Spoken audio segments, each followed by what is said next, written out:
മുണ്ടക്കൈ ചൂരൽമല ദുരന്തബാധിതർക്കുള്ള കോൺഗ്രസ് ഭവന പദ്ധതി മേപ്പാടി കുന്നംപറ്റയിൽ നടപ്പിലാക്കുന്ന പുനരധിവാസ പദ്ധതിയുടെ തറക്കല്ലിടലിനുള്ള ഒരുക്കങ്ങൾ ആരംഭിച്ചു.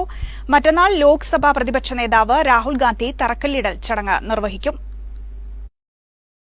മേപ്പാടി ചുണ്ടേൽ റോഡിൽ കുന്നംപറ്റ തടിമില്ലിന് സമീപത്തു നിന്നും 250 മീറ്റർ അകലെയാണ് കോൺഗ്രസ് പുനരധിവാസ പദ്ധതി നടപ്പിലാക്കുന്നത്. നേരത്തെ ഏറ്റെടുത്ത ഭൂമിക്ക് പുറമെ തൊട്ടടുത്ത 2.5 ഏക്കർ ഭൂമി കൂടി കോൺഗ്രസ് ഏറ്റെടുത്തിരുന്നു. 60 വീടുകളാണ് ഇവിടെ നിർമ്മിക്കുന്നത്. അനുയോജ്യമായ മറ്റു സ്ഥലം കണ്ടെത്തി 40 വീടുകൾ കൂടി നിർമ്മിക്കും. 3.24 ഏക്കർ സ്ഥലമായിരുന്നു ആദ്യം ഏറ്റെടുത്തിരുന്നത്. തൊട്ടടുത്ത 2.5 ഏക്കർ ഭൂമിയുടെ രജിസ്ട്രേഷനും പൂർത്തിയായി. അടുത്തടുത്ത് തന്നെ 2 ഭൂമി ലഭിച്ചതോടെ 2 ക്ലസ്റ്ററുകളിലായി 30 വീതം വീടുകൾ നിർമ്മിക്കുകയാണ് ലക്ഷ്യം.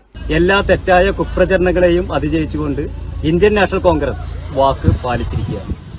26-ാം തീയതി ഈ രാജ്യത്തിന്റെ പ്രതിപക്ഷ നേതാവും ഏറെ പ്രിയങ്കരിയായ വയനാടിന്റെ MP ശ്രീമതി പ്രിയങ്ക ഗാന്ധിയും ചേർന്ന് മുണ്ടക്കൈ ചൂരൽമല ദുരന്തബാധിതർക്ക് വേണ്ടിയുള്ള ഇന്ത്യൻ നാഷണൽ കോൺഗ്രസിന്റെ 100 വീടുകളുടെ ഭവന പദ്ധതിക്കുള്ള തറക്കല്ലിടൽ കർമ്മം ഇവിടെ തുടങ്ങുകയാണ്. നമുക്കറിയാം, മേപ്പാടി ഗ്രാമപഞ്ചായത്തിന്റെ ഇതിനെക്കുറിച്ചൊക്കെ നമുക്കറിയാം. ഭൂമി കിട്ടാനുള്ള പ്രയാസം ഏകദേശം എല്ലാ ഭാഗങ്ങളും പ്ലാന്റേഷൻ ആയതുകൊണ്ട് അതിലെ ഒഴിവാക്കി തരാൻ വേണ്ടി ഗവൺമെന്റ് ആവശ്യപ്പെട്ടു പോലും ഈ ഭൂമി എടുക്കാതിരിക്കാനും ഈ ഭവന പദ്ധതി നടപ്പിൽ വരാതിരിക്കാൻ വേണ്ടി ഉള്ള ശ്രമമാണ് സർക്കാരിന്റെ ഭാഗത്തുണ്ടായത്.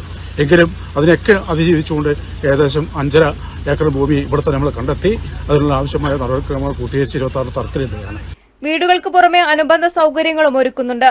മുസ്ലിം ലീഗിന്റെ പുനരധിവാസ പദ്ധതിക്ക് വീടുകൾ നിർമ്മിച്ച കരാർ കമ്പനിയെയാണ് കോൺഗ്രസും നിർമ്മാണം ഏൽപ്പിച്ചിരിക്കുന്നത്. 1100 സ്ക്വയർ ഫീറ്റ് വിസ്തൃതിയിലുള്ള വീടുകളാണ് നിർമ്മിച്ചു നൽകുക. വയനാട് വിഷൻ, മേപ്പാടി.